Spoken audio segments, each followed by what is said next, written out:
welcome back to Week 8. I am David Freak Shirley, and ganking my otherwise serene broadcast lane, Joshua Jat Leesman. I do jungle, so. Does, but, you know, we're going to get into our match in a little bit, but I want to talk about those favorite champions, man. Yeah. Mine's Vayne. Why is it Vayne? Because I just like killing things, and she's really good at that. And I also like pretending I'm good at the game. So if I can just like randomly dodge skill shots by tumbling, I can feel really great about myself. It's that skill fantasy that Vayne is able to get. Mine was actually AP Scion, as silly as it sounds, because when I first started playing, I played with a bunch of people who were better than me, so I could like never get kills, and I always died. But AP Scion had 2 buttons, and I could do that. So I was able to like steal some kills from my friends sometimes until they made me stop playing. Well, now you've gotten really good. Joke's on them. You won IPL 3. But you still play easy champions like Udyr, so you're up to 4 buttons. I only play easy champions. Guys, it's time for our 4th match of the day, Cloud9 versus Velocity. And with a win over 8th place Velocity, Cloud9 will lock down 1st place for the summer and the top seed in the playoffs. Of course, they have to win first. They do have to win this one. We'll see if they can do it. So even though these teams have been at opposite ends of the standings for almost the entire summer, the last time they met, Velocity got off to a fast start against the league's #1 team.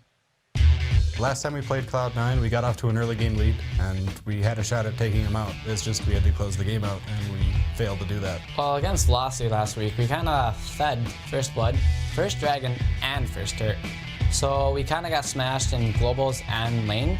I think if we just do that again, we should have a good shot at just beating them straight up. Well, hopefully we won't get First Blood. Hopefully we don't give the First Turret or Dragon, and we can get those instead. So we just gotta watch out for that. All they got to do is take First Blood, First Turret, First Dragon. I believe. Easy. Easy. It's only Cloud9. So even though Velocity did jump on high in crew early, it was a very short-lived lead. Cloud9's solo laners turned it around after a thunderous team fight at Dragon and rolled their way to their 3rd victory of the summer over Velocity. Yeah, Velocity's actually had a couple close games against Cloud9, including the match last week. I remember in week 1 they had a Baron steal that almost came back at the end of the game. But unfortunately for them, Balls and High were too much in the last game they played to slow down. Rumble and Cannon alt combos melted Velocity again and again. Both these guys had 5 kills, 11 assists, and 0 deaths, whereas Velocity's 5 players had 5 kills combined in that game. It's Cloud9's team fight execution, which has been so incredible all year, and that game was a perfect example of what they can do in fights. So today, Cloud9's going to step into the ring against a Velocity that's actually coming off a victory over Team Coast and hoping to make that miracle run into the playoffs. It's strange because I've been really impressed with Velocity in the first 10 minutes of the game. They pretty much always get some momentum going, and then they lose speed. I'm not playing your games, except for yesterday when they were able to beat Coast. After the game, NKing said that they're going to keep playing playing hard without cheese until they're mathematically eliminated.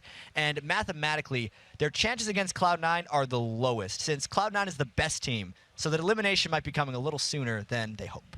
Well, we'll hope to see if Velocity can divide the distance to a playoff berth with the time they have left in just a moment. Let's check out the starting lineups. The blue side, it's going to be Cloud9. Balls in the top lane, Meteos in the jungle, High in mid, Sneaky on AD carry, and Elimination on support. And on the red side, it is Velocity Esports with Evaniscus on support, Maplestone on AD carry, Echo in mid, NK Inc. in the jungle, and Chris in the top lane. So these guys are getting ready for their game, and you know, we talk about what these guys wanted to do, and it's in their own words as well. The teams are clearly focused on the early game. And Cloud9 says, look, we can pull it out afterwards, but we don't want to get behind there. And Velocity's focus is on that early start. I feel like, is that going to influence champ select much, a lot of early game champions? So I think Velocity's been picking heavily for the early game, which is one of the reasons they haven't been able to transition too well into the rest of the match. And I think, at least in these types of situations, Cloud9 has the freedom to mix it up and kind of do what they want because they don't necessarily need to win this game, even though they already are 20-2.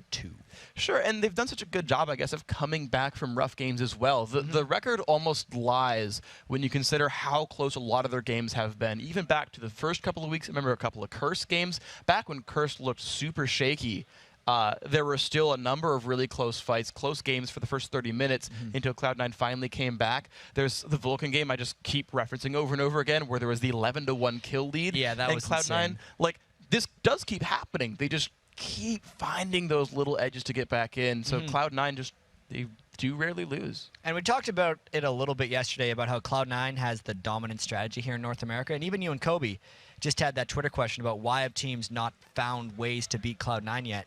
And a lot of it obviously has to do with how diverse all of their champion pools actually are. even though it seems like they tunnel on specific champions. Because you could take Sneaky, for example. He's undefeated on Ashe, and he's played it 6 or 7 times. But it's not because he doesn't play other AD carries. He's won on Vayne, he's won on Twitch. He was one of the best Draven players in North America. But if they're going to give him Ashe, he's just going to take it. And it's interesting, too, because he's been playing these champions that spiked so much in the mid-game, right? The champions you mentioned right there, that was sort of where they all spiked up, where they all started doing things for the team.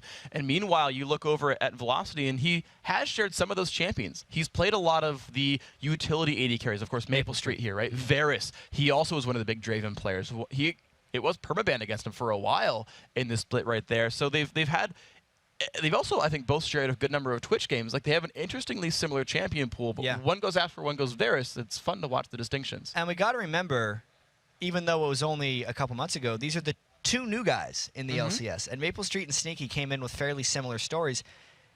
And Maple Street, I have to say, is the star of Velocity. When they win, it's because Maple Street has 10, 15... I don't know. Maybe not 20? Kills. Probably not 20 in a game. That's going a little far. But he's still been dominant in the games they win. Yes, and it's always been sort of one of the focuses. It's sort of interesting to watch how teams then adapt to that. Back in the spring split, I remember Vulcan with Xmithy would tend to camp double ifs lane when they fought against CLG. In most of their games, he showed up a lot, whether it was Hecarim or Evelyn or Lee Sin or anything, would repeatedly gank that guy and push him down. And I feel like Velocity do a good job of setting up Maple Street and trying to get him the sort of advantage in lanes he needs. They certainly give him a lot of open lane farm. He just, unfortunately, just doesn't tend to turn it around. They've had a kind of a rough season. That sort of one all-star doesn't quite seem to be enough for them. Yeah, and it looks like NK Inc. might be having a few issues with his setup there. And I want to talk about NK Inc. because I believe you actually had an interview with him yesterday after the games. Every time I hear his interviews, I'm actually always impressed by his game knowledge. And it's surprising how it doesn't transfer itself into more late-game wins for these guys. It does seem to me like Velocity is a team that actually has their planning together fairly solidly. That's why their first 10 minutes are so clean. But it's probably their in-game decision-making and judgment that is lackluster and the reason they're falling behind. First 10 minutes, they're good to go.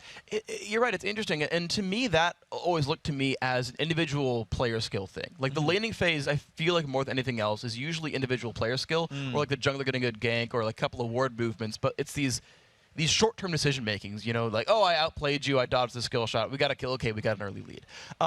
And when you kind of talk to the players about how they do champ select and whatnot, right, where the quote was, today was an Ahri sort of day, like, oh, we're just going to play Ahri here. Yeah. Right. Yeah, exactly. So they're sort of saying, I just want to play this champion, and they're not necessarily thinking about it in the grand context of the game. Like, even talking to Vulcan just a minute ago, I was surprised. They said, yeah, we wanted to play these champions. We actually got surprised by the first pick there. We picked around Sona, and so they picked, like, their team comp, but they're like, yeah, it was actually kind of lucky that they picked Ashe Zyra. Like, yeah, our champion's actually really good against Ashe Zyra. Good thing we went for them. But, like, that wasn't their initial plan, and so some of these teams aren't always thinking 30 minutes down the line of, well, what does this do after the early game happens, or what does this do against their champions? And not everyone has that same sort of focus. Yeah, and that's definitely something that the top teams have kind of down pat. I think that's one of the reasons Cloud9 is 20-2 in the league right now, is because they're the ones that generally know their times of the game in which they're strong and how to capitalize on that. You were just talking to Vulcan. Everyone says Vulcan is a late-game team. I don't actually think Vulcan is a late-game team. I feel like they pick very mid-game oriented team comps, and then when it gets to late game, it looks like they're dominant because they have such a huge gold lead. And I think, yeah. Here we go. Here we go, guys. So the champ select has begun, and we're going to see what decisions these guys make. Well, the Jarvan dropped away from NK, getting rid of some of that early aggressive jungle. Zed away from a high. These are things that you wouldn't be surprised to see banned against either team so far. Yeah, every team gets to take 3 shots at Cloud9's champion pool, and it's usually not enough. You need about 10 to be able to ban everything out that they have. Zed is the most common one because I think teams have kind of identified High, at least recently, as the guy they should try to ban out. They know they can't ban out everything Balls has. Sneaky and Lemon, even though there's not a huge amount of AD carries in sports, they're just going to go to something else, and High is the thing that Velocity has at least picked right now. Yeah, and you know what's interesting to me, though, is when Cloud9 talks about teams that are hard to pick and ban against are the teams that share a champion pool. Kennen and Shen are both champions that Cloud9 plays a bit. Oh, that was the fastest, least lock-in ever, but they've actually banned some of their own champions, interestingly. Yeah, they have, in a sense, and that can be a detriment to them, but they were trying to, I think, leave up as much as possible. And get that Elise pick, and then essentially just they are giving up a Rumble to Velocity. But as far as North American teams goes, there's 3, maybe 4 of them that play Rumble, and you can't argue who's been the most successful. It has always been Balls, so they're willing to give it up at the chance for Elise, and I think that's actually going to be Balls. Unless it's Meteos that goes crazy with Jungle Elise, that will be a Balls versus Chris matchup with Elise and Rumble. And that'll be a fun one to watch because they both have such impact on the game. I think Chris is incredibly good mechanically. He's always been a very strong player, has put up good numbers for his team overall, and was actually one of their major forces when these guys beat Coast yesterday. So I think it was actually on Rumble itself, so he's kind of back on this one. Echo, a big favorite of a big fan of Twisted Fate as well, so we'll see if he can pull out the right stuff this time around. Yeah, Cloud9's choice, and they got a couple seconds left to make their decision. And it's been a very trying season for Velocity. Got to remember, Chris was benched mid-season, recently brought back after Valorous quit the team. Echo was on Marn last split, joined the team halfway through. Always decides to lock over Nivea, never picks it because he's a bit of a jerk. Yeah. But those 2 picks locking down early is Velocity saying that they trust these guys. And one of the reasons Echo likes playing on the team is that he gets to pick the champions that he likes to play, which is Twisted Fate. Yeah, Twisted Fate's a wonderful pick for this guy. Maple Street just repeatedly over and over on the Varus. Good laner, good teamfight control, and when you consider you've got Twisted Fate and Rumble who like control and like teamfighting, it does make sense as a synergy here. Yeah. Echo still has to make his decision though. I guess jungle and support left over. They go for Nami, even more teamfight. And teams that have done the best with Rumble are teams that can keep people on top of the equalizer, not just use it as a way to cut off lines in teamfights, but actually just kill people straight up with it. Cloud9's not taking any time, though. I feel like they're getting exactly what they want. They knew exactly what they wanted, absolutely. Yeah. The first 2 Velocity picks were really swift as well, but you're right, the Ashe Jace coming through, we actually saw a fairly similar team from Curse not long ago, picking a lot of these same champions, but it's the Elise that's different here. So this will be mid lane Jace, and everything else kind of just fills in. Meteos, most played jungler. I feel like Elise or Rumble will be Balls' 2 most played top laners if they weren't banned the majority of the time, and he would just take them at will. Sneaky will play Ashe every game, as we mentioned in the pregame. This is Velocity just playing their best champions against Cloud9's best champions and saying, let's hope we do well. That's true. You're right. It's fun to see those games though. It's like the who's who matchup. It's we got everything we wanted. It is. It's like a blind pick where they just can't quite mirror each other. And even the NK Inc. Lee Sin, another favorite pick here. These guys are going to comfort. Of course, no surprise for Cloud9. Not much of a surprise for Velocity either. But this is a lot of early power for Velocity, which is what they said they wanted. And I hope we get to see some NK Inc. counter jungling here, or at least some heavy ganks. Because we know what Meteos generally does on Nasus. He'll take his buffs at the start of the game, always try to maneuver to make sure he gets at least 2. He's very good at guessing where the enemy's going to be counter-jungling him. And then he'll run into a lane and support whatever laner he feels like needs the best push or anti-push help. And that's what Cloud9 did against Curse early today. And he completely outpaced St. Vicious at the start of the game with that strategy. Yeah. Lee Sin has the most versatility, I'd have to say it, of any jungler, being like the freedom to do things. And I hope NK Inc. makes some very aggressive, bold moves, because that's what Velocity needs to do to take out Cloud9. Well, and he's the player with the game knowledge. He's the guy with a lot of the shot calling role is on him. That wasn't well formulated, but he's the guy who's going to make a lot of decisions. It's what he does, though. Yeah, he does. And when you're on a playmaking jungler, when you get to show up for a lane, or if it's a 2-on-1 or a 2-on-2, and say, hey, Ashe, Zyra, they're okay disengage. You've got like a root and a slow, but like, you don't really stop Lee Sin from kicking you. So I feel like he has the option to make things happen. You've got a Twisted Fate to gank for who's got a stun. You've got Rumble who can chase people down. I feel like the makings are here for that early game lead these guys want. They just have to be aware of the fact that, well, Nasus can sneak Dragon whenever he wants to. You need to be aware of that one because Meteos did that one before. And then as long as these guys get some kind of early game lead, this is the Velocity comp they're looking for. Well, we mentioned earlier, 20-2, 2 more wins. And Cloud9 actually has the most wins any team's ever had in the LCS.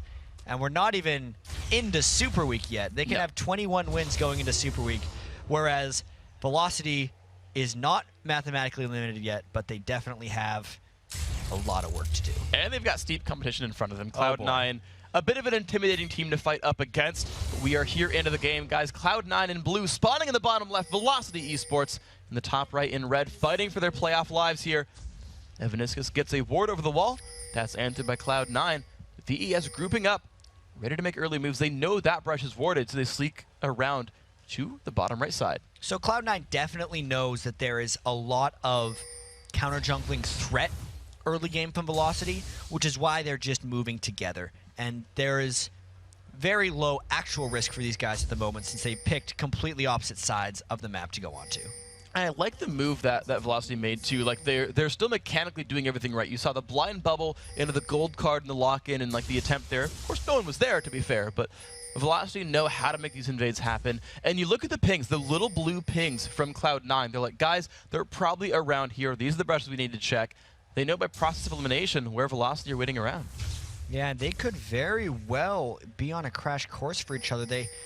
The bubble is so important for what lands, and that's actually why Cloud9 is staying so far back, so if a bubble does land, they wouldn't get immediately collapsed on.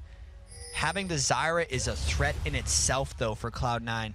They could trade skill shots with each other, and it does look like they're just disengaging and continuing to guess where each other go. Good guess, actually, by Velocity. They actually warded the brush that Elimination didn't pink ward, so the little sight ward there that Evanescence did put down doesn't get spotted out. Just a nice little move. They can actually watch just where the junglers go. Blue buff started up by NK Inc. He should get that one pretty safely. Of course, Meteos taking his own blue, or sorry, his own red. That's probably going to be fairly easy as well. At least what Meteos is doing here, and I mentioned how Meteos usually finds ways to avoid counter jungling.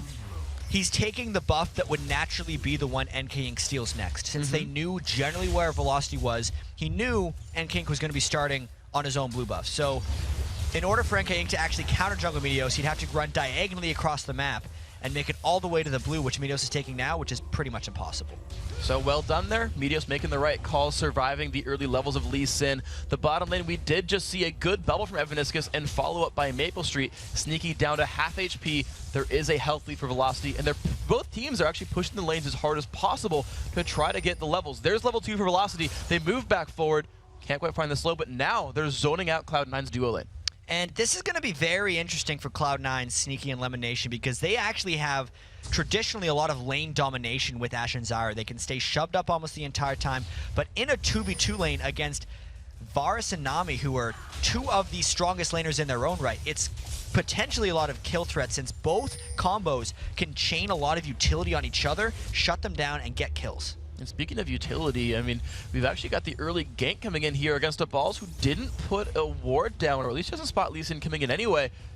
Can the gank come in? NK Inc. looking to put pressure, waiting for a last hit to come in from Balls so he can go for the engage. Look how safe he's, Balls said he got better at top laning by not dying anymore, and he's just last hitting with only as easy W's. as that. This is a time where Balls just got level 3 and he actually didn't have his repel before that point, but because NK Inc. didn't go right away, the gank would become almost impossible for him to pull off his Lee Sin. So well done by Balls to realize how the lane was going to go. Really, really good stuff by that man. Maple Street and Evaniscus also, that lane is about to push down towards this Cloud9 turret, but the gank now looking for high does not land the Q. Echo not able to gold card either. And this is that early game we were talking about as a bubble lands on Sneaky but can't be capitalized on, where NK Inc. is trying to move around and make plays happen, and Meteos is just farming. So every time NK Inc. tries and fails, Meteos is winning. Yeah, you can see 21-11. It's a very big minion kill lead right here. I guess monster kill lead technically. Meteos farming up his Q decently, gets the one on the Blue Wraith, and you're right, he is scaling up. Evaniscus is still looking for damage on Sneaky, who is just barely surviving this lane as he loses health without sustain. Look at the poke, though, from Lemonation. The plants constantly coming out, dealing some decent damage. I want to see this lane as they get closer to level 6 as well, because Varus and Ashe ults, even though the Ashe ult is going all the way through, are very similar when interacting with each other, and both can be used as an attempted kill combo. They're poking each other down very low right here, and even that just aggressive posturing by Elimination is creating a fight. And his flash forced out by Maple Street has to cleanse away the Ignite. Summoner heal by Evaniscus keeps him alive. Elimination burned his flash for that one. Sneaky has just his flash, so does Evaniscus. In the top lane, another fight coming in for NK. Gets the slow onto Balls, chasing down, has to flash away. NK, nice dodge there by Balls, not getting queued. Really calm escape there at the end of the gank by Balls. He'd already used his repel, so he knew after the flash that he had to juke that Q, and that's just why he's so good at the top lane. Knows exactly how to avoid death. Doesn't die. Good job, Balls. So You know who also doesn't die is Meteos. that's true. He didn't die last game. He didn't die yesterday. And I think he died once all of last week. Oh, jeez. So that's Good. That's rather KDA-ish. Yes. I think it's going to be going pretty high right now. He's got first place. Jinte's still in second. But a very good job by Meteos to keep himself top of the KDA standings and make all the right decisions for his team. Now, High had been pushing the mid lane up against Echo for a while in this matchup. It's equalizing out a little bit more thanks to the wild cards, but you still see that 9 minion kill lead. High with a small lead there, and the team with 200 gold just from the minions as well. So even though the bottom lane got frozen a bit, there's leads elsewhere. And Jace beats Twisted Fate in lane if you're talking about equal footing matchup, no other outside variables, just because of the damage potential that Jace has. And I also feel like until Echo starts using his ultimate, High's going to continue to have an edge in any straight-up fights, just because of the way Jace's kit is loaded with skirmish abilities. He's going to keep trying to do that then. NK Inc. just clearing out his own jungle. Doesn't necessarily clear quite as fast as Nass's. Elimination taking a bit of damage, but nothing really found just yet. NK Inc. unfortunately has not found the early ganks he was looking for. Interestingly enough, though, is maxing Tempest, the ground slam, for the slow afterwards. So a bit more jungle clear speed and a bit more slow potential. Yeah, I've seen Voyboy max his Eon Lee Sin a lot when he plays him top lane as well. It surprises people with your damage because so many people expect physical damage coming from Lee Sin, and when you max your Tempest, you're just spiking them with a bunch of magic damage as well as increasing your slow, which lets your skill shots land more easily as well. So it's actually a very viable strategy on Lee Sin. We'll see if it can pay off for him with wave clear, with whatever he ends up needing here. Chris and Balls still holding up this top lane. An 11 minion kill lead, though, for the Spider. It's a good thing for Balls. The blue buff getting started out. These are going to start getting traded now. Of course, Cloud9 spawns later.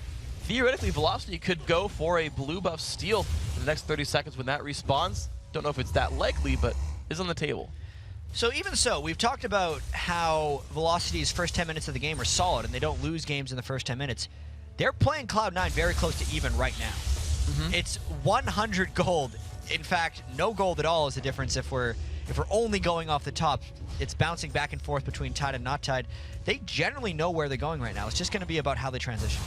And of course, with the Twisted Fate ultimate available, Chris getting jumped on by Balls. A lot of damage coming across. Forced to use the equalizer and burn back in. There comes the repel. He's gonna get a kill. It's going to be a jump on. No! Oh, the damage not coming across. Ignite by Echo. Chris, be careful. First blood picked up. Nice job, Velocity. He didn't follow his advice. He died in top lane. That's the struggle And he's the in. jump And the fight in the elimination, bottom. the cleanse is used. Maple Street almost surviving. Evidence has slowed down. Oh, no. He barely gets the kill. The Zyra ult, though, going to let Sneaky pick up a double kill. So that's 2 for 2 overall on the map. I feel like that flash forward was not worth it at the end of that fight, even though he got elimination. Trading a support kill for an 80 carry kill is never worth it. No. If he could have avoided that, I feel like if he flashed back, it would have been mostly fine, and Velocity, even though they would have been even in kills, would have better overall kill gold distribution. And the red buff does go over to NK Inc. A nice attempted steal by High.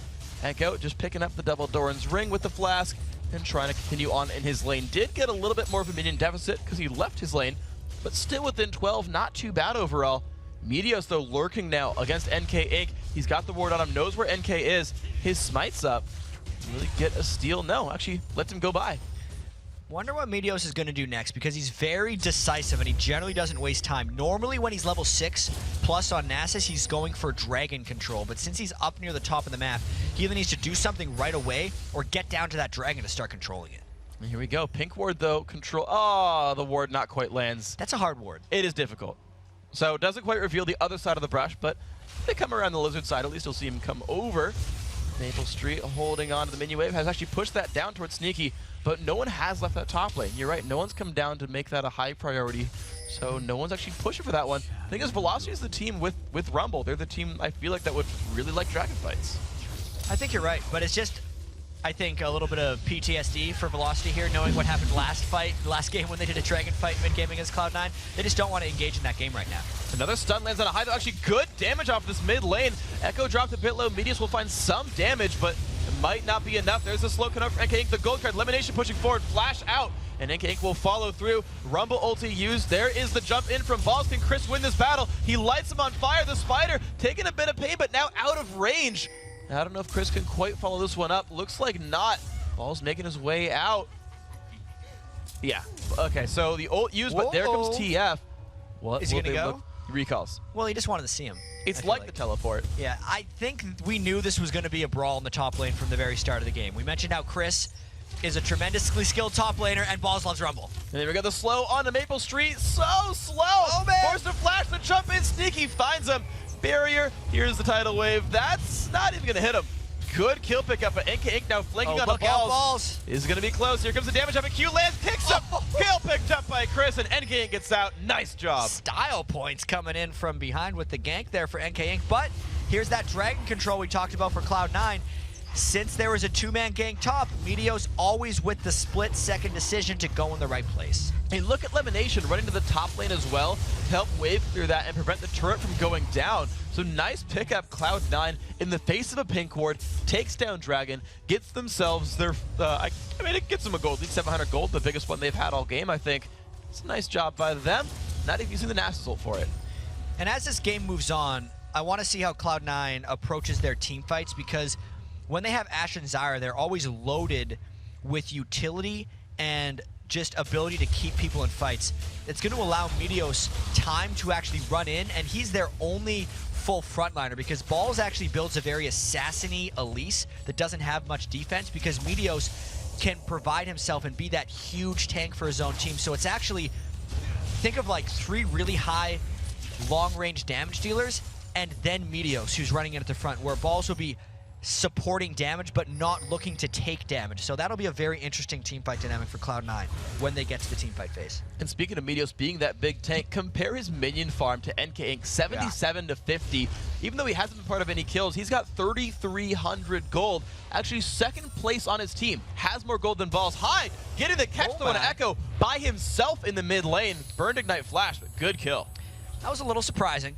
I'd like to see that one again, actually, because that seemed like it had to have been a good play by Hyde to take down Echo. And we were talking about Jace wins the matchup against Twisted Fate whenever Twisted Fate's not using his ultimate somewhere. Jace is just built to have straight up fights, whereas TF is built to teleport to places and augment. And Chris trying to fight Balls again, but Balls kiting away from the burn damage here as soon as the silence ends. Chris waiting. Actually, oh no! Look at that harpoon! The second he landed, he got it. Chris has to survive this though. Ignite is on.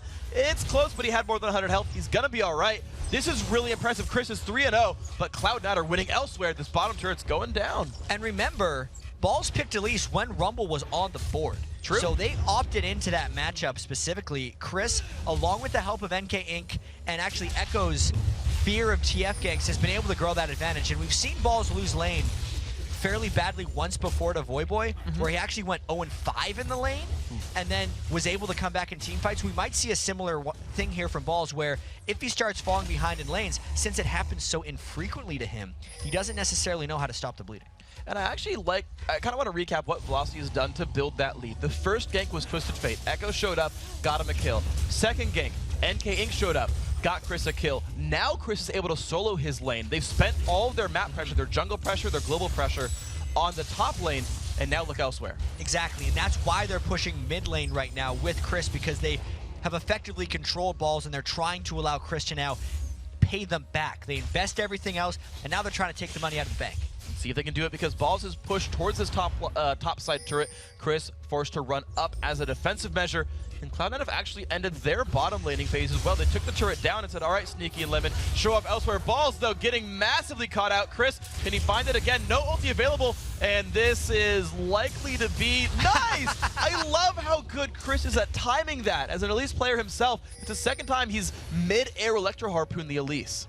There's just no room for escape there. So good, though. There's no safety in your repel if you're not in the right spot. And that's, I mean, went 0-5 last time. He's on pace for it now. But the stun lands on a Chris, who has his ulti, but is silenced right now, has to flash backwards. Can he get it off in time? Puts it down, but he's gonna lose a lot of health. NK Inc. goes down. Chris just barely alive. Summoner heal by Evanescence. The double bubble, the Navi knockup. They get one. Can they chase Meteos? Echo stuns him. Wild card. Not enough damage though. Meteos gets out. So actually a 1-for-1 there, but saving Chris was the most key thing there. You could actually see the AD carry and support duo lanes trading utility with each other as one set locked down for a kill, and then Maple Street and Evaniscus locked down with alt bubble for the next. That was cool to see. Very interesting stuff right here. So Velocity, though, they said they wanted an early game lead. They're down 100 gold right now, but have a kill lead for themselves. They've got a 4-0-1 Chris, who is level 11. His team fight power should be so strong. I want to see what they do with this. Look at all the magic pennies building up right now. I wonder if he's even going to go and turn that Negatron Cloak into an Abyssal Scepter just to go even farther. Specifically because even though Meteos farms a lot and will generally build that Runic Bulwark, he hasn't been able to get started on it yet. And the next team fight, generally where Velocity kind of struggles against Cloud9, is where they have a chance to actually take a huge edge. Chris is still trying to bully away balls in this top lane. It's just kind of funny to watch. Chris is kind of dunking that one. But you're right, the lead here so far for C9, Velocity looking for their next opening. We see the build start to mature a little bit more. Echo, of course, a lot of early armor, went for the fast Seekers, realized High was having a good time against him in lane. Maybe Azonius would be coming in handy with this one. The mid lane, though, under a lot of pressure, and getting rooted, he can't jump in on that. Does have the sight stone, too. He could jump, kick him back. And Chris is in a weird spot in between the river and top lane right now where he's thinking about coming down for Cloud9. Because this is a point in the game where Cloud9 is trying to take their edge, but Chris needs to let his advantages be known. And Balls is jumping in onto Chris. This is a pretty interesting fight right here. Really? Chris low on HP, goes on fire, tries to drop down Balls. Does he have enough damage? He does! Oh, with 400 health left. That was awesome moves by Chris, but Cloud9 gets the mid-turn. They land the slow onto 3 members of Cloud9. Will they come back in?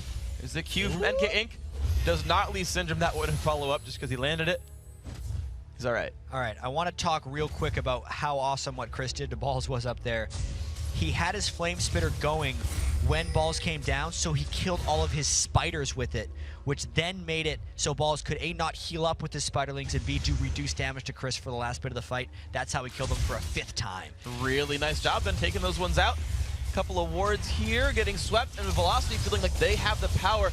Chris coming down without ulti, it's gonna be potentially a smite battle. And there is a Zyra ultimate up here, but look at how much damage Chris is doing. Dropped down to 100 HP, and Echo wants to go for it, but the Lee Sin was killed off. They've traded kills so far, and Dragon is alive, so High making NK Inc. fall over, and this lets Velocity not take Dragon. And this is actually going to be turning into a battle between Sneaky's Ashe and Chris's Rumble, because they're the ones who are getting all the kills for each other's team.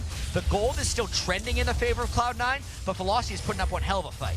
And the VES Chris ulti is almost back available to force a battle if they wanted it. Balls 0-5, you got the score right. He has kept up in minions doing this though, 110 to 110. But as we said, Chris, very, very scary. Piercing arrow onto some spiders, not a big deal. Okay. A little bit of spiders. Those spiders aren't living very long for Balls this game. This has not been a very good game for him. I think it's safe to say 0-5-0. He has been, at the start of the game, heavily ganked. And then after that, Chris has just put a focus on keeping him down. I wonder if that's going to pay off. You can see second lowest gold on the team for Balls just because of how much he's dying. And not necessarily keeping his regular CS pace. He's keeping pace with Chris, but not even close to the rest of the map. But look at Cloud9, though. They still feel as the confident team. They jump in, NK Inc. dodging away from some of the damage right there. Does get away from High, but the ward coverage, the plants coming out, Cloud9 think that Dragon is their right now. They're grouped around it saying, yes, we're going to take this for more global gold. And all ultimates, except for Zyra's Stranglethorns, are up for Cloud9. They may look to catch with that Ashe Arrow, especially if they can land it on Chris, since he's so confident right now on Rumble that he's frontlining. The only danger Cloud9 has to worry about here is following in too deep through an Ashe Arrow. Because we've seen many times in the past, if an Ashe Arrow hits on a Rumble, as long as the Rumble still gets his ultimate down, it could be disastrous. And with Velocity having all the counter-engage with the Varus ultimate and the Nami tidal wave, it is a dangerous proposition for Cloud9 to be diving in. They've got to be worried about this one. The VES team comp, definitely a good one for team fights. NK takes down. I like that the plants with 7 gold because of the Twisted Fate passive. We are still in 3.9, which is why Runic Bulwark still exists and why the TF passive is still global, by the way. Always good to note. Yeah, just making sure. Someone actually asked me that one earlier, so I want to make sure you guys were aware of this one. Velocity, though, are still grouping up. They think Baron or Dragon is something they really can do. Ooh, the man. Snipe comes off, damage to Sneaky.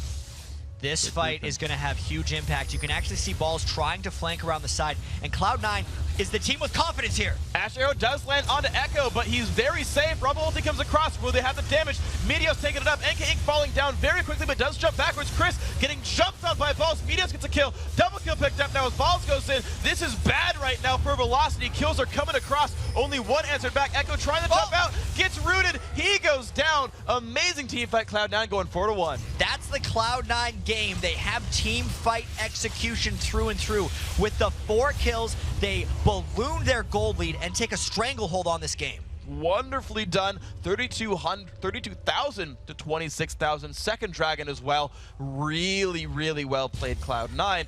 And Balls went from 0-5-0 to 2-5-1. Just look at the gold totals after that one. 8,000 gold now on Sneaky. The Ash Arrow actually wasn't even needed in that one. And I have to say the Rumble ult in that fight didn't land. It cut off Cloud9 for the most part, but they were able to avoid it. And that's the biggest reason that Velocity failed in that fight, is because all of their farm and gold and hopes were on Chris, but then they couldn't keep people inside the Rumble ult, so his damage was negated. Wow, so we're in a full job then by Cloud9 to dodge it out. They did a good job of surviving everything and being okay.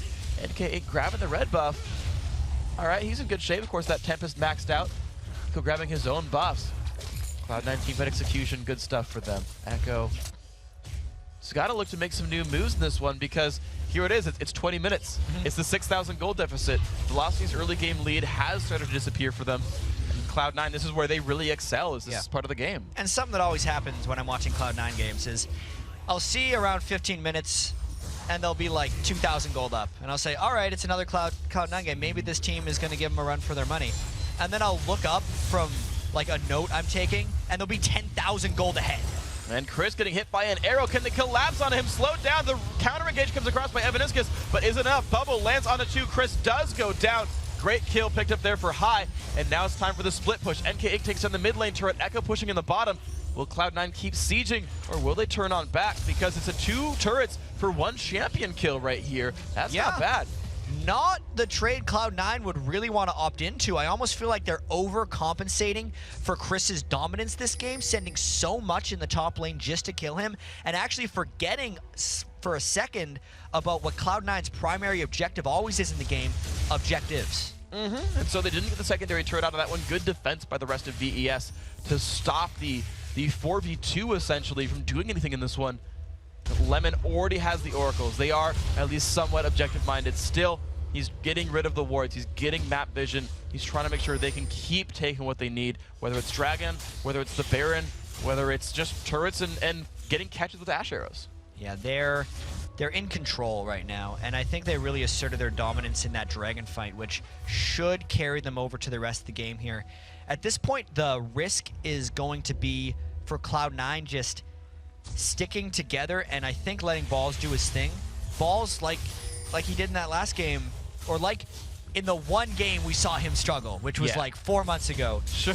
I just got to remind people, because it has happened once before. He went 0-5-0 in lane, but then performed in team fights and still had a normal game, because he was able to keep his minion farm up while he was dying a bunch, and then could still make an impact in team fights. And we're actually seeing a very similar pattern for Balls this game, where he kept up in minion farm with Chris, and because the team just automatically switches off to having other carries, it's okay for Cloud9. Here's the push on it, NK kicking High back in. Echo exploding, having to use Zhonya's. High does go down, that's first kill, but Meteos trades one back. 1 for 1 so far. There's the tidal wave. Can the rest of Cloud9 fight? Chris's ulti is still up if they want to go in for the battle again. NK getting chased around, but will jump over walls. It's a 4 versus 4. Piercing arrow comes by. Cloud9 not able to push on in. Balls is waiting in the wings, and so is Lemonation. I wonder if they're going to be able to do anything aggressive here. I think they have to catch a stun so they can chain. And they caught one, but they didn't chain. They're just pushing the turret. Bit of damage. Damage onto the turret. Maple Street almost actually forced to cleanse away from the root. And looks like VES are just not engaging on this one. There's the equalizer, but it doesn't hit onto much. Cloud9 gets to walk away from this one. So Chris was holding his equalizer for most of that fight because he didn't have any other crowd control to chain it with. Maple Street and Evaniscus had both used their utility ultimates already. Echo had died, and he didn't want to use it. And it was almost like once their turrets started getting pushed down, he panicked at the last second and almost just wasted an ultimate, because that didn't stop the Cloud9 push. They still lost the tower, but it cost him the cooldown. So, still very great then by Cloud9. They're still getting the team fights. It was a close one to the start. They went 1-for-1 on it. They even got initiated on by Lee Sin, but you saw them say 1-for-1 team fight? That's still a turret for us. That's 4-2 in turrets. I believe every dragon as well. This is the standard Cloud9 setup. That the two numbers in the middle are very similar, but the ones outside from it get progressively better for that Cloud9 lineup, and that is the game that they play so successfully the entire split. And then the only other thing that we need to remember for watching Cloud9 game is the deaths for Meteos always said 0. Because he doesn't die. It's the most absurd thing, considering he's always in the middle of fights. He goes in at the right time and they win a lot of fights. Yeah, and actually someone made unfortunately anonymous for me, an infographic the other day about the items that the junglers all build. Okay. And Meteos has Ancient Golem, I think, literally 100% of his games. Yeah. Runic Bulwark in 90%. He always builds the Golem Spirit first. Yes. And then right after that, we'll upgrade his boots. This game, Ninja Tabby, couple games he goes cooldown boots, and then that Runic Bulwark. And just always supporting his team out there and being the tanky frontliner man. He is always that role. Cloud9 relies on him. He never dies. Yeah, as Cloud9 tries to push up the turrets and kind of strangle Velocity out here, I'm curious to see what Meteos does in the next patch with 3.10, because the Runic Bulwark will be removed from the game come Super Week for the LCS. Instead, the Aegis of the Legion will upgrade into a Locket of the Iron Solari. I think Meteos is still going to be the type to build that, but you actually have a lot more freedom on a jungler where if you want to just build more straight-up tank items, he's going to have the freedom to do that. I could actually see Meteos going with Golem Spirit and then like a Randwinds or a Spirit Visage right afterwards and just become even more of an individual force, even if it's not a team aura. See if he does it then. We've got a week to, I guess a couple weeks to figure it out. Couple weeks. Yeah, we'll see it there. Echo getting jumped on by Balls, has to flash away, but he's still slowed. Slowed again, Balls. Oh, good gold card by Echo, and he's gonna ult up as well. Does he have stun up for when he teleports? He's got a rumble though. He can't get away from that. Oh, he swapped. Okay. Oh, that was cool. When Balls switched forms, he knew he had no stun, but Chris is now here. Thing is, now the rest of Cloud9 are collapsing. Good read by Chris to leave this one, because he's got a lot of friends, a lot of enemies, a lot of frenemies coming soon. Yeah, why would Balls switch forms there? It's kind of strange because he had the stun threat to get stop range Echo. closer? Maybe because I don't think you get a move speed. You get 10 move speed. You get 10 move speed, but it's not like a Jace move speed boost. Either way, they know they burned the Twisted Fate ultimate. They got Echo low, and they're sieging down this turret. Cloud9 doesn't necessarily need to force a Baron. They're always confident to dive beforehand. Everything's up for them. They might look to go on the next wave. And let's see how Cloud9 starts the fight out, because I guess Ash Meteos... Arrow. Ash Arrow. Yeah. It's good. I was about to be like, Hawkshot first, Ash Arrow second. here we go. Usually. The wave clear across, and they actually face tank a bit of this turret. And you look at how much health it drops. High gets cut out though. The engage is on. So much damage. The equalizer finally catches everyone. Elimination has fallen down. Here comes the jump back in. Arrow lands onto Chris. NK Inc dives forward. Can he get the kick? He finds Nice Stinky. kick. Stinky is gone, but they trade NK Inc for it. Now can they get the chase on Meteos? He does not have flash. He goes on a Maple Street. Maple Street, oh, the shock blast! But it's traded back. Now Balls comes in. Triple kill for Chris. Can he make it more? Quadra kill for Chris, Wow. I think. But Balls, last man standing. Evaniscus, can you defend? That was a very crazy fight. Chris, the investment that Velocity put in, gets the equalizer, and that's what ends up turning that fight around. The fact that Velocity initiated on Cloud9 is what made that fight close. It was a beautiful equalizer, and I'm actually so surprised, though, because High survived until the end of that battle. He survived until the very end. He got hit by the Varus ultimate, got hit by the equalizer, flashed out. It was his combo that killed Maple Street, and he was the last one to get killed. So I gotta give some props to High as well, but that's the exact kind of team fight Velocity wants. That is exactly what they need to do to try to keep themselves in this game. They're down 5 turrets to 2. They're keeping the kills even, but in typical Cloud9 game style, it's that 8,000 to 9,000 gold lead. I'd say that's it was a bit of a misstep for Cloud9 because Velocity was aggressive when Cloud9 is used to teams just kind of letting themselves get initiated on. So I really have to give props to them being able to get that team fight the way they did. So congrats right there. And of course now Lichbane coming in for Echo, so some more damage coming across, seeing who can do stuff aside from Chris. Do they have the damage output? Maple Street here on a Bloodthirster Last Whisper. Interestingly, went Tear of the Goddess I know in Europe people tend to make fun of Genja for building that because it's a little bit hard for Varus to charge that. Yeah, he built it pretty late too, because he's only got 320 of his 750 stacks on it right now. That's just Varus. It's like blue Varus. Yeah. And he wanted mana. Get I don't the wave know. clear. It's I'm weird. a little skeptical. I am too. I can see it because he's a bit of an AD caster, but unless you're going in from the start, or unless you're... They need him for damage at this point in the game. Yeah. I think that's going to hurt them in extended team fights. Let's see if he can keep up, though. The piercing arrow does come across. At least he wave clear as well. Cloud9, they'll have no shortage of that themselves with Zyra and Nasus. Their whole team. I don't even know why I'm naming individuals there. The whole team wave clear as well from Cloud9. Velocity right now trying to hold on. Looking for the next good team fight for that amazing Chris Rumble ultimate. Cloud9, though, they're going to do their initial bookkeeping here. They're just grabbing the blue buffs up, making sure the waves are pushed out. Even Lemonation is down to the bottom lane pushing by himself. 38 minion kills on him. Double gold per 10. About to even go, is that Cage's? It's a mana manipulator right now. I like that item. I actually... Shard of True Ice. Yeah, he might be going for a Shard of True Ice right there to just help Meteor stick to his targets. Big fight breaking out. And it just explodes right there, but they do get a pretty good equalizer now. Where's the follow-up? The knockup's going to land onto just one, but Chris is caught up. He's going to fall down. 2-0 now for Cloud9. Acceleration gate comes in, and the team looks to charge.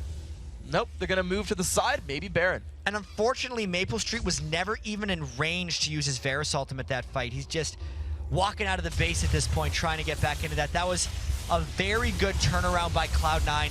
Meteor's getting into the middle of the fight, not deterred by the fact that he actually died in the last one, willing to just go in again.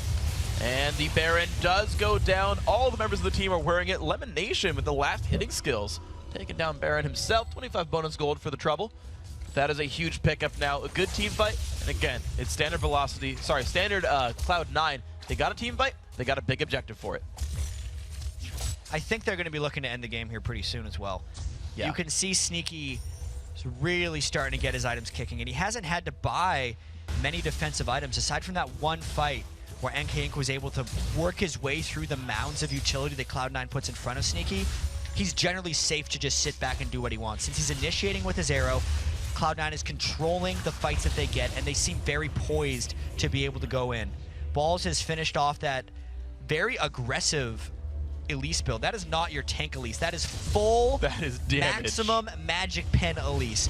Really abusing her high base damages as well as giving him a nice little chunk of AP right now with 316. But mainly that build is about magic penetration. See who we can kill with this one. Actually, by the way, hasn't died since the laning phase. 0-5-0 to 4-5 and 6. Well played in these fights here. He knows how to get himself back in game. He seriously does.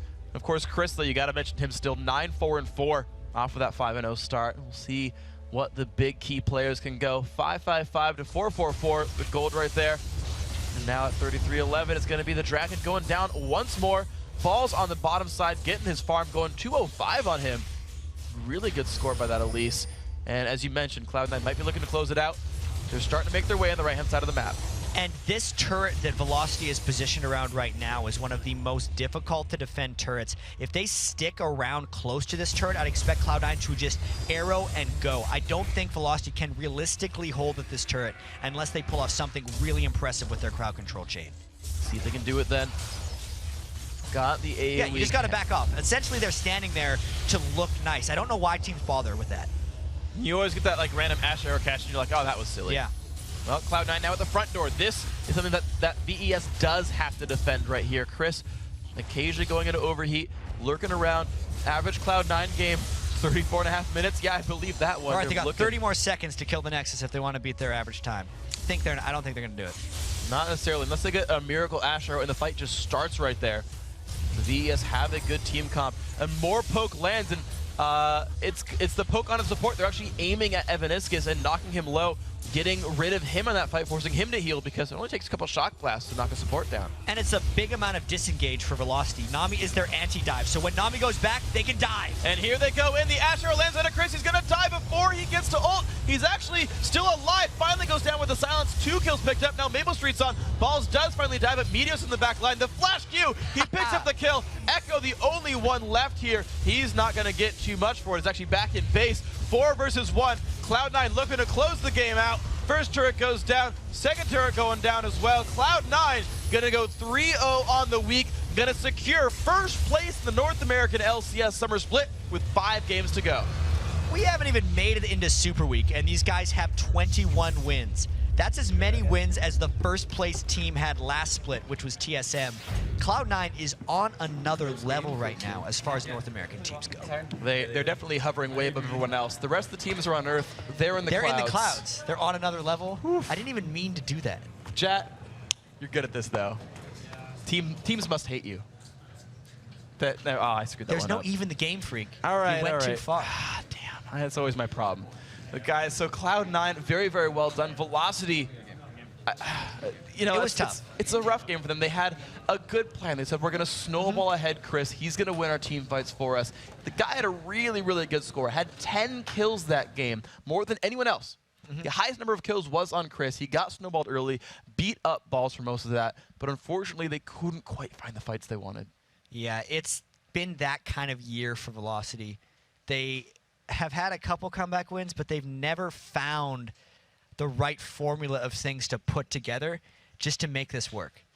And so you got to think about this, right? Because their early games have always been good, and I feel like their build-ups have been strong. You look back even at the beginning when they ran with the Jungle Ezreal comp. I always like referencing it because I think it's such a smart thing from them. It's like, here's this thing, we're going to throw everyone for a loop. We're going to get a bunch of turret kills early on. You're not quite going to know how to react to it. And they did this against Dignitas and then had like 2 bad team fights at 25 minutes and lost it out. You look at this game here.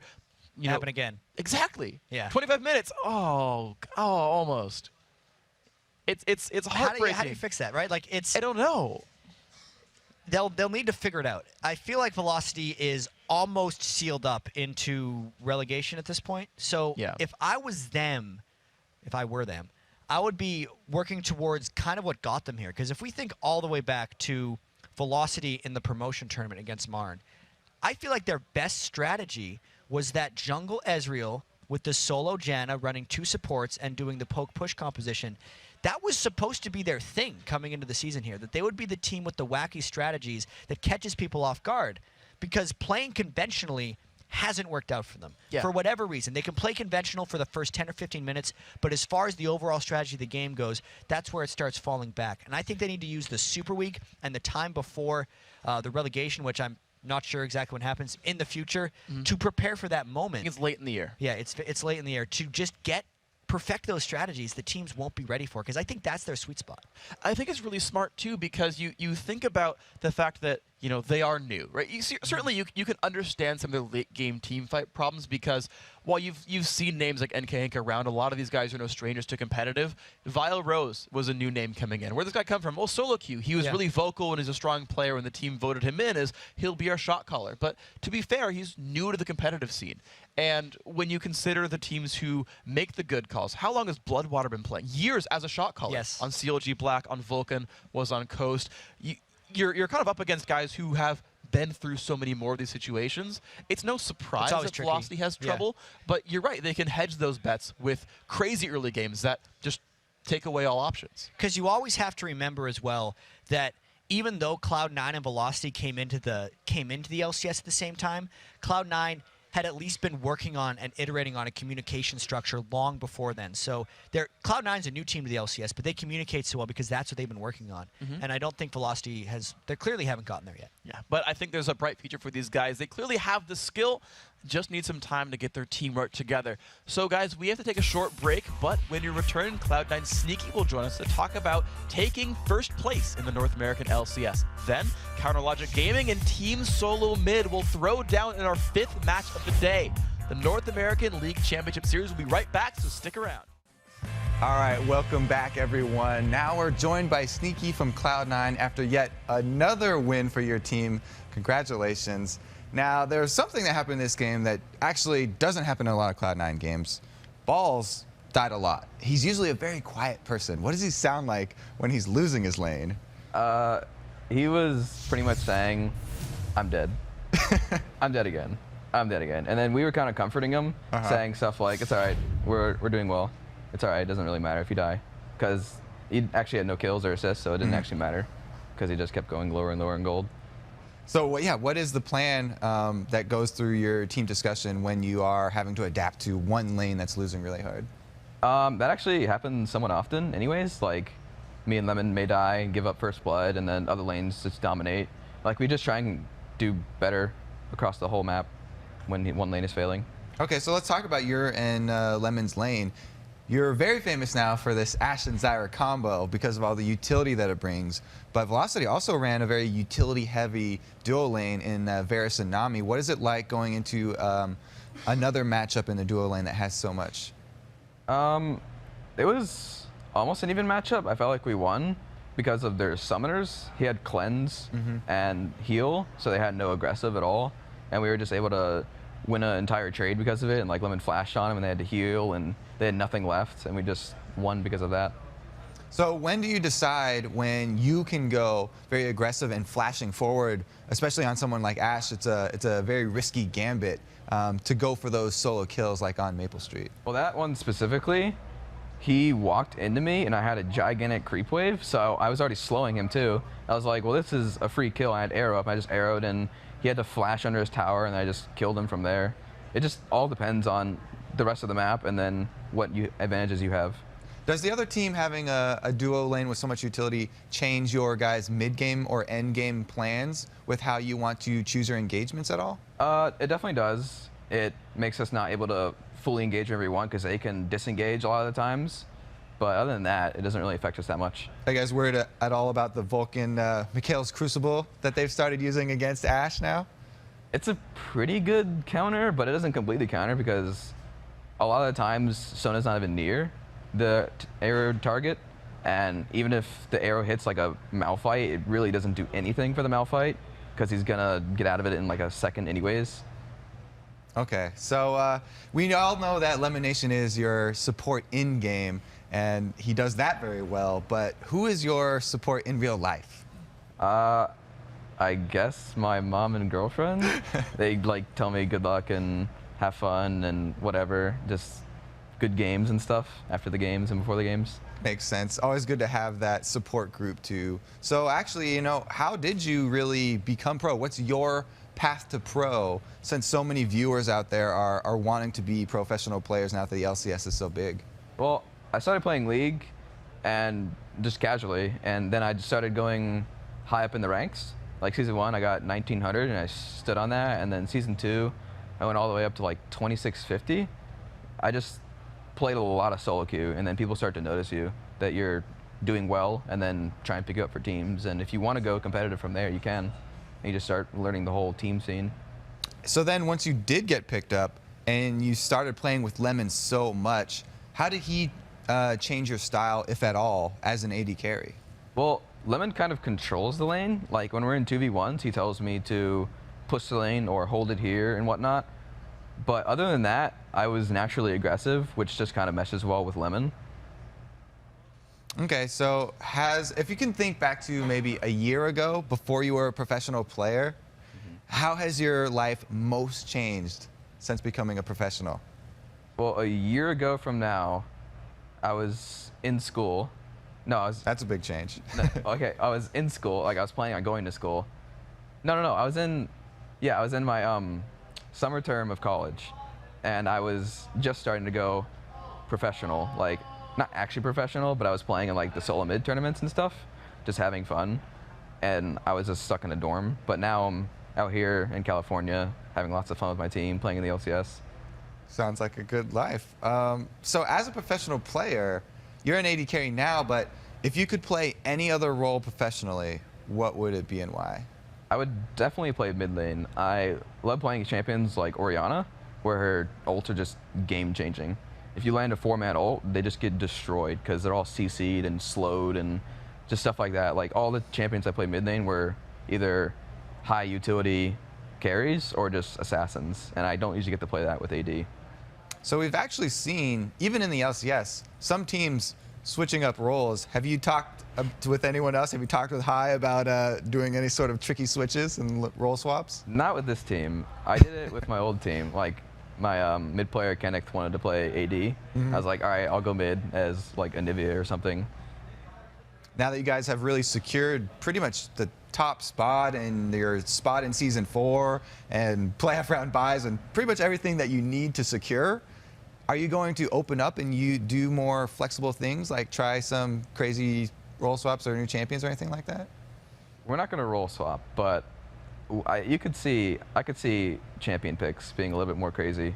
But we still don't want to just throw games or anything or do stupid stuff like jungle brand. Okay, so no jungle brand.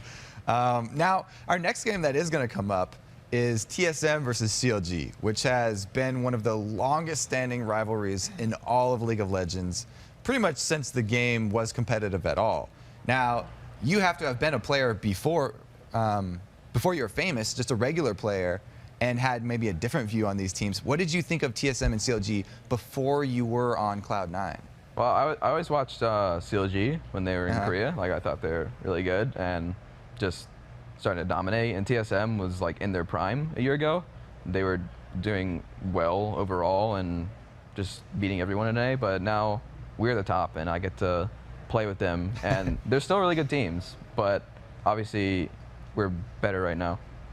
So how do you think your opinions have changed of those teams? Did your favorite between them change at all? Yeah, definitely. Yeah. I think I favored CLG more in the past, but now I'm favoring TSM because I'm closer with them.